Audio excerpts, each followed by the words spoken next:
যে রূপনগর, নাচাবো গ্রাম শহর, কাঁপাবো সবাইকে ইয়াং টু ওল্ড। আমারে জানাতে ইশারা কাবতে হয়ে যাবে সবাই শূন্যতে বোর। নগরের আমি রূপালী গোর, রূপনগরের আমি রূপালী গোর, রূপনগরের আমি রূপালী গোর। আমি যে রূপনগর, নাচাবো গ্রাম শহর, কাঁপাবো সবাইকে ইয়াং টু ওল্ড।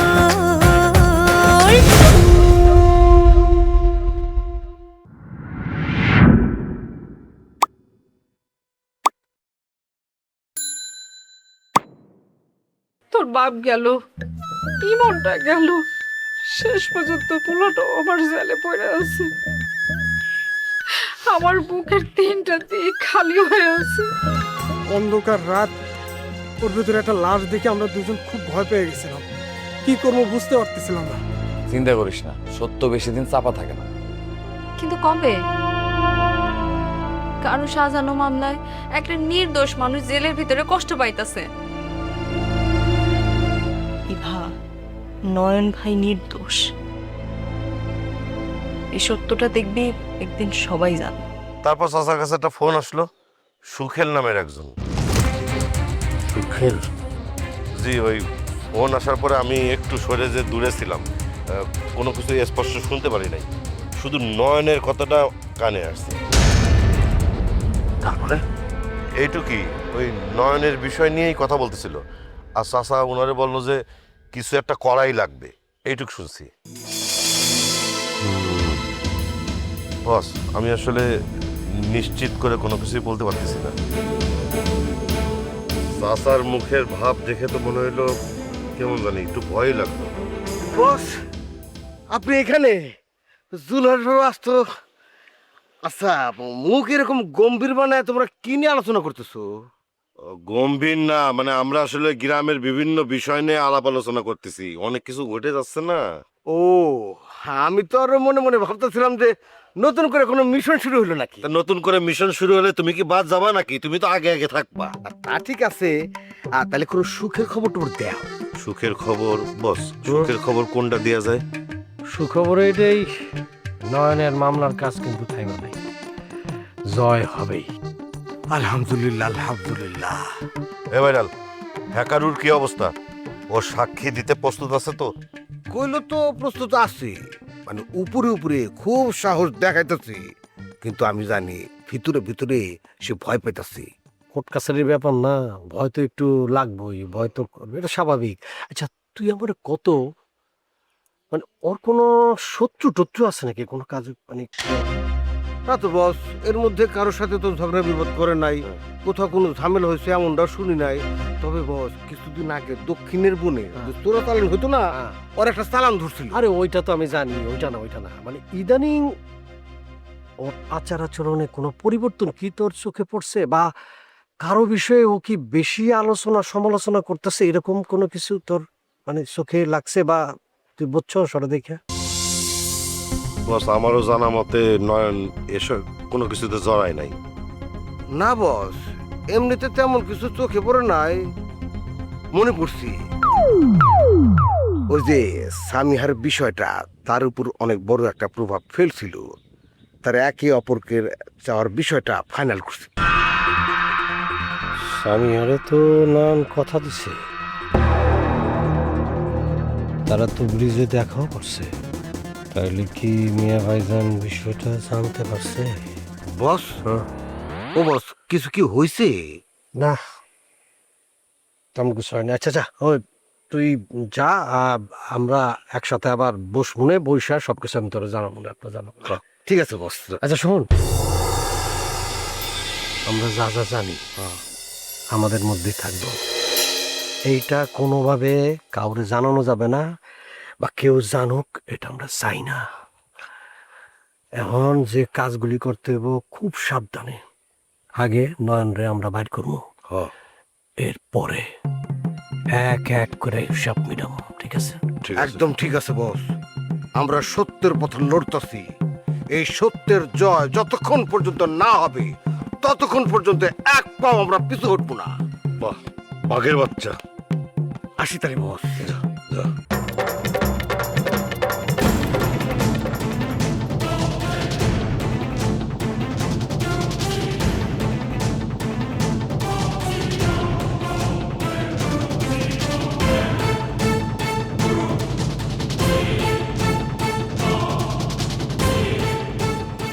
হিসাব মিলতেছে না। মৃত্যুর সম্ভাব্য সময় এখানে সাক্ষীর বয়ানে একরকম, ফরেন্সিক রিপোর্টে আরেক রকম। মূল কর্মীরা জানে যে এটা। স্যার, নতুন করে কিছু পাইছেন? এটা পড়ে দেখুন।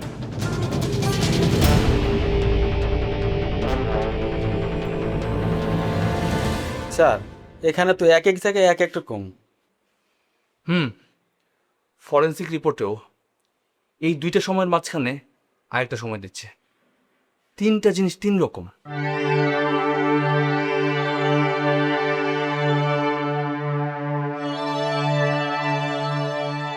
ঘটনাস্থলের আলামত কেমন যেন লুকাচ্ছে। মনে হচ্ছে কেউ খুব হিসেব করে এই সব কিছু সাজাচ্ছে। স্যার, তাহলে কি নয়ন বাহিনীর দোষ? যাইছে। জি স্যার। আইন আবেগ দিয়ে চলে না। প্রমাণ না পাওয়া পর্যন্ত কাউকে আমি নির্দোষ বলতে পারছি না, আবার অপরাধীও বলবো না। তবে একটা বিষয় নিশ্চিত, এই মামলার অনেক কিছু ঠিক নেই। এর পেছনে যত বড় মানুষই থাকুক, যত বিত্তবানই হোক, আমি এর সত্য বের করবই। আমি এই কেস আবার নতুন করে তদন্ত করা শুরু করব। এক একটা সাক্ষ্য, এক একটা আলামত, এক একটা মিনিট, সবকিছু আবার নতুন করে মিলাবো।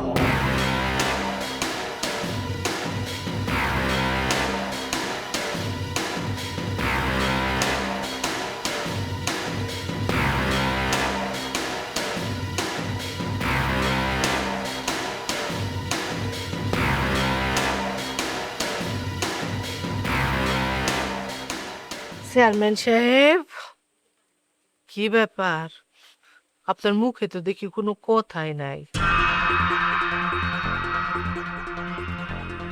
আমি ওইখানে দাঁড়াইয়া অনেকক্ষণ ধরে দেখতেছিলাম, কোনো একটা ভাব নাই আপনি ডুইবা আছেন। কি হয়েছে কোন তো? মানুষরে বোঝা বড় কঠিন। মানুষ না, নিজের মেয়েরে।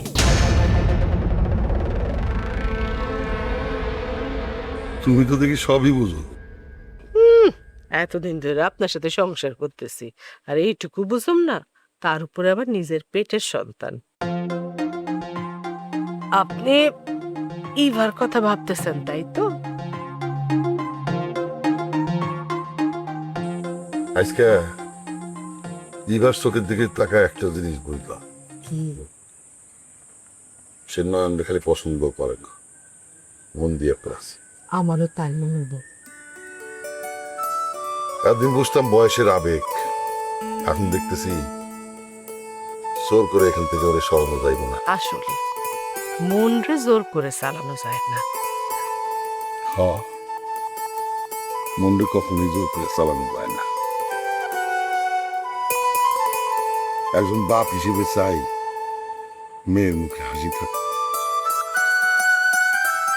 আর একজন চেয়ারম্যান হিসেবে চাই প্রত্যেকটা সিদ্ধান্ত সঠিক সময় সঠিকভাবে নেই।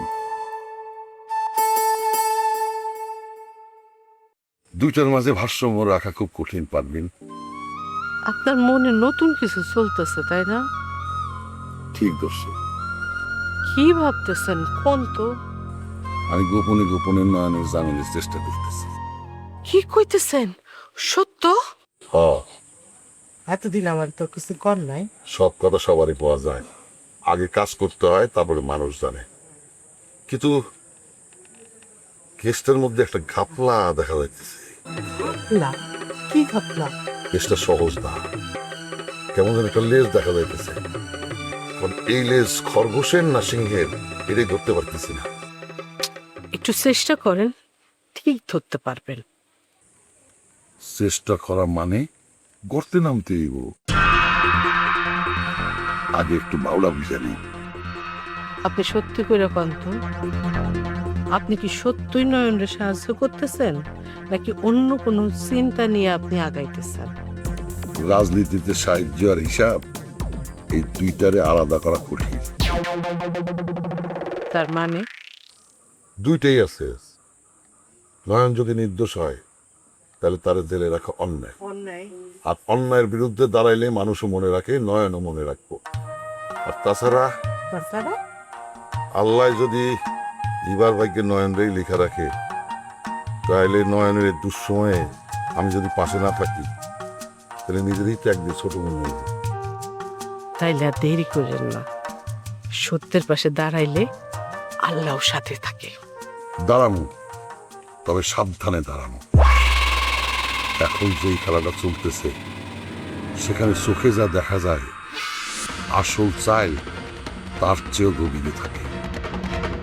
আপনি অনেক বিষয় নিয়ে চিন্তা করতেছেন, মারুফের বিষয় নিয়ে, ইভার বিষয় নিয়ে।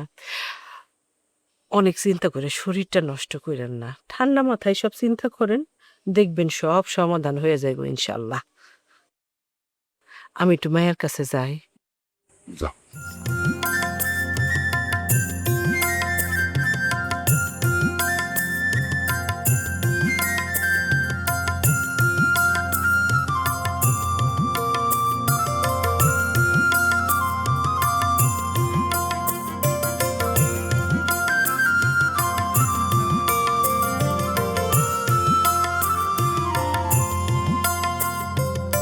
ভবিষ্যৎ আগে নিজের হাতে গড়তে হয়, তারপর লাইফ পার্টনারের কথা। যদি দুইটা একসাথে করা যায়? আগে পাস করে নাও, তারপর এসব চিন্তা করো।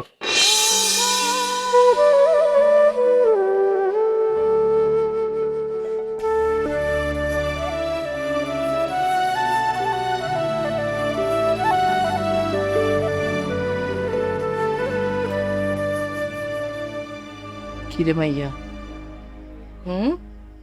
বই খোলা রেখা বই পড়তেছস নাকি এতগুলা চিন্তা নিয়া বইরে ভয় দেখাইতেছস? বই পড়তেছিলাম মা, কিন্তু পরে মন বসতেছে না। মনটা খারাপ? তুমি তো জানো কেন।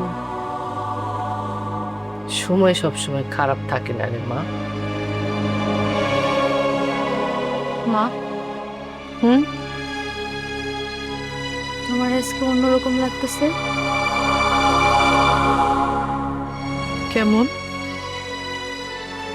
মনে হইতেছে তুমি অনেক কিছু জানো, কিন্তু আমারে কইতাছো না।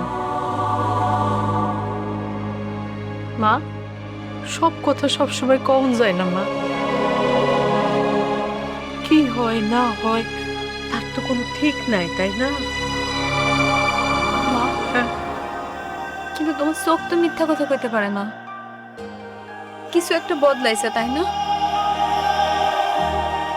মা, একটা কথা কই। বাবা যদি সত্যি নয়ন ভাইরে সাহায্য করে, আমি কথা দিতেছি আমি কোনোদিন বাবার কথার অবাধ্য হবো না, কখনো না। আমি খালি চাই একটা নির্দোষ মানুষ জেল থেকে ফিরে আসুক। ইফা, ও মা, তুই কবে এত বড় হইলি রে মা? আল্লাহ ভরসা রাখ মা, আল্লাহ সত্যের সাথে থাকে। ইফা, আল্লাহর উপর ভরসা রাখ মা, আল্লাহর উপর ভরসা রাখ, তিনি সব ঠিক করে দিবেন, সব ঠিক করে দিবেন। আল্লাহ, আপনি পথ দেখান আল্লাহ, আপনি সত্যের সাথে থাকেন, আর যেন কোনো আগুন না জ্বলে আল্লাহ। আপনি সহায় হন, আমার সন্তানের মনে শান্তি দেন আল্লাহ।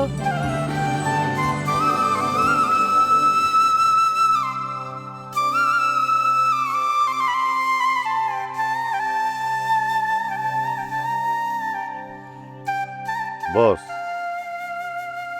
একটা কথাই বারবার মাথার মধ্যে ঘুরতেছে। নয়নের মতো এত ভালো একটা ছেলে, ওরা তো যেভাবেই হোক বাঁচানো দরকার।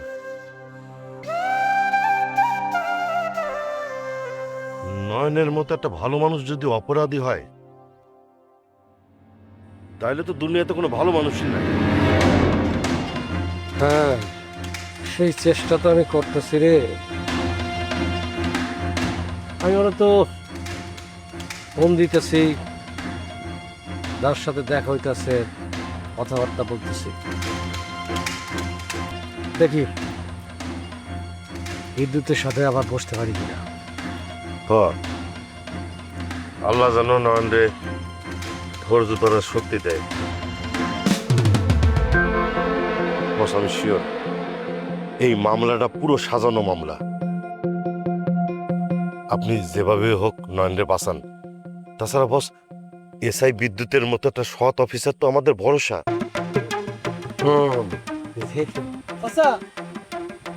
আসসালামু আলাইকুম। ওয়ালাইকুম আসসালাম। কি ব্যাপার? ব্যাপার তো খুবই খারাপ বস। দেখেন, এই যে থানা, হাসপাতাল, জেলখানা, এইসব জায়গায় যত বুদ্ধিমান আর শক্তিশালী লোকই যাক, তারা কিন্তু অসহায় হয়ে যায়। তাই আমরা চিন্তা করছি নয়ন ভাইরে আমরা একা ছাড়ুম না। একদম ঠিক, একদম ঠিক। শোন, এই কথাটাই দরকার। নয়নরে বাঁচাতে হলে সবার এক হয়ে লড়তে হইব, কেউ ভয় পেলে কিন্তু চলবো না। না না বস, ভয়ের তো প্রশ্নই আসে না। এত বড় একজন অফিসার, বিদ্যুৎ স্যারের কথা বলতেছি, সে আমাদের পাশে আছে।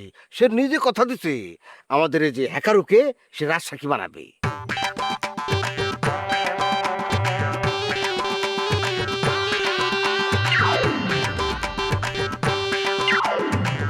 এটা আবার কোন কিসিমের মিল্কি বারাম?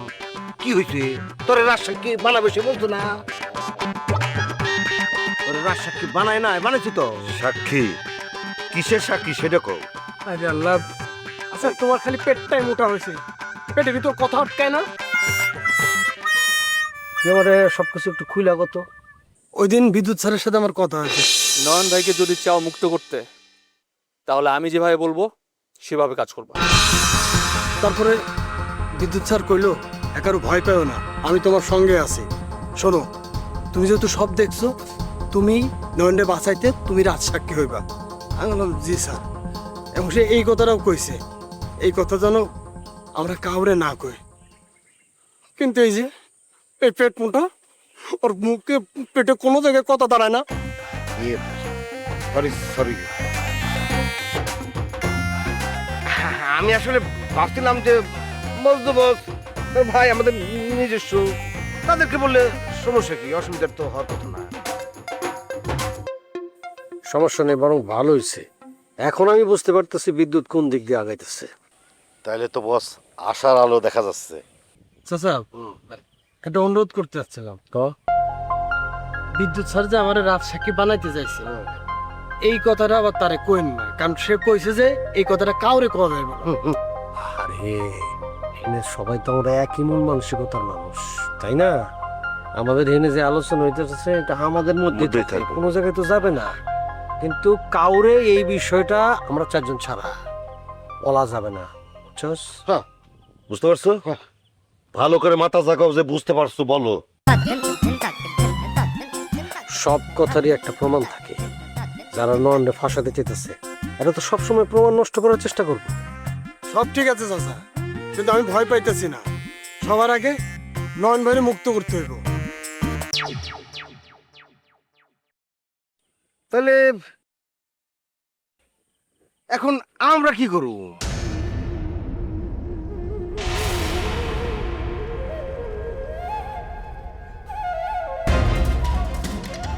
অনেক সময় মানুষ পরিস্থিতির কারণে যুদ্ধ করতে বাধ্য হয়।